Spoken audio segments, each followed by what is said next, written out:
At ito na nga po yung continuation ng biyahe namin papuntang Cebu. Sinundo lang po namin si auntie at yung isa naming pinsan, tapos dumiretso na po kami.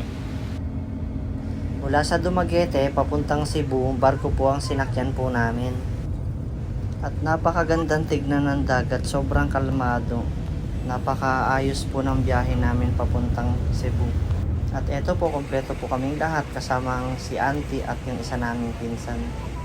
Dito po, kararating lang po namin, pababa na po kami. Kapag baba po namin sa barko, sumakay po ulit kami ng bus. Mga 1 oras pa po ang aming lalakbayin patungo sa aming papupuntahan.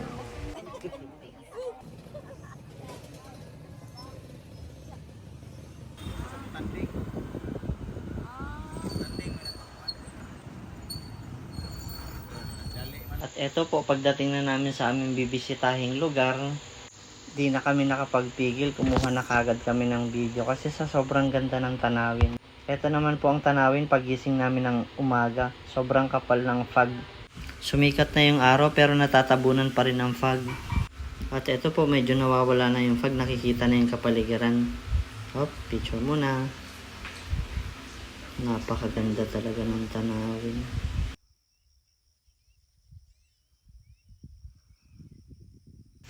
Napakaganda talaga ng tanawin, wala kang masasabi sa kapaligiran. Pag dito ka pumunta, magkakaroon ka talaga ng peace of mind.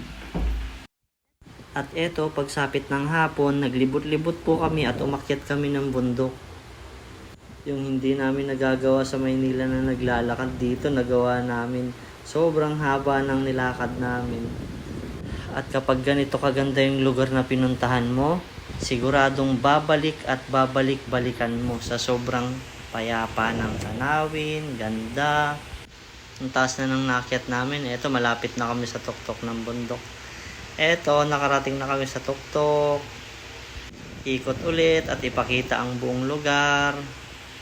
Kahit sobrang pagod ng pag-akyat sa bundok, sulit na sulit kapag nakarating ka sa taas.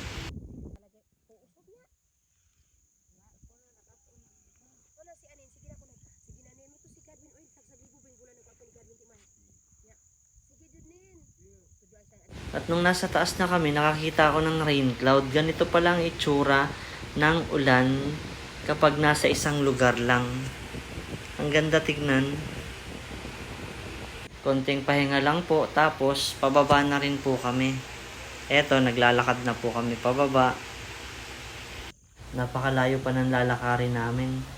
Sulit na sulit talagang pagpunta namin dito. Hanggang dito na lang po, may kadugsong pa yan. Salamat po sa panonood.